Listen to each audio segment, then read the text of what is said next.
103 రోజులు అయిపోయిందన్న ఇయ్యాలటికి ఒక్క మాట మాట్లాడినరా?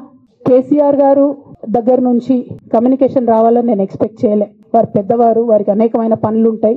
మొత్తం పార్టీని ఇప్పుడు పునర్నిర్మించుకోవాల్సిన అవసరం ఉంది. తెలంగాణకు జరుగుతున్నటువంటి అన్యాయాన్ని వారు ఎప్పటికప్పుడు దిశానిర్దేశం చేయాల్సిన అవసరం ఉంది. కానీ వర్కింగ్ ప్రెసిడెంట్ గారి దగ్గర నుంచి ఫోన్ రాకపోవడం మాత్రం ఒక మాట అనిపించింది నాకు.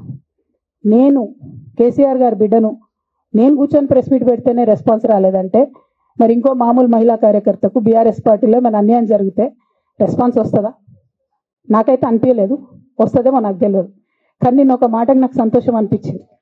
నాకు నోటీస్ రాగానే అక్కడ మహిళా ఎమ్మెల్సీలు కూర్చొని, మహిళలందరినీ కూర్చొని, ఫస్ట్ టైం అనుకుంటా భవన్లో 5 మహిళలు కూర్చొని ఇండిపెండెంట్గా ప్రెస్ మీట్ మాట్లాడింది. చాలా సంతోషం. ఇటువంటి అంతర్గత ప్రజాస్వామ్యం రావాలనే నేను కోరుకున్నా. మహిళలకు, ఎస్సీలకు, ఎస్టీలకు, బహుజనులకు కోటరీల అడ్డంకులు లేకుండా యాక్సెస్ రావాలి.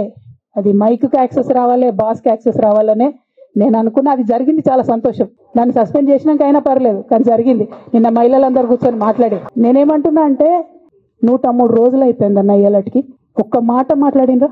కేసీఆర్ గారు దగ్గర నుంచి కమ్యూనికేషన్ రావాలని నేను ఎక్స్పెక్ట్ చేయలే. వారు పెద్దవారు, వారికి అనేకమైన పనులు ఉంటాయి. మొత్తం పార్టీని ఇప్పుడు పునర్నిర్మించుకోవాల్సిన అవసరం ఉంది. తెలంగాణకు జరుగుతున్నటువంటి అన్యాయాన్ని వారు ఎప్పటికప్పుడు దిశానిర్దేశం చేయాల్సిన అవసరం ఉంది. కానీ వర్కింగ్ ప్రెసిడెంట్ గారి దగ్గర నుంచి ఫోన్ రాకపోవడం మాత్రం ఒక మాట అనిపించింది నాకు. నేను కేసీఆర్ గారి బిడ్డను, నేను కూర్చొని ప్రెస్ మీట్ పెడితేనే రెస్పాన్స్ రాలేదంటే మరి ఇంకో మామూలు మహిళా కార్యకర్తకు బీఆర్ఎస్ పార్టీలో మన అన్యాయం జరిగితే రెస్పాన్స్ వస్తుందా? నాకైతే అనిపించలేదు. వస్తుందేమో నాకు తెలియదు. కానీ నేను ఒక మాటకు నాకు సంతోషం అనిపించింది.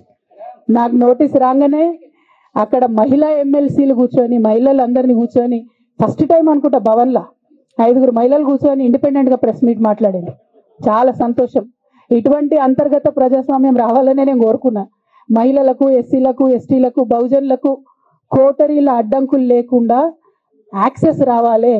అది మైక్కి యాక్సెస్ రావాలి, బాస్కి యాక్సెస్ రావాలనే నేను అనుకున్నా. అది జరిగింది. చాలా సంతోషం. దాన్ని సస్పెండ్ చేసినాక అయినా పర్లేదు, కానీ జరిగింది. నిన్న మహిళలందరూ కూర్చొని మాట్లాడే నేనేమంటున్నా అంటే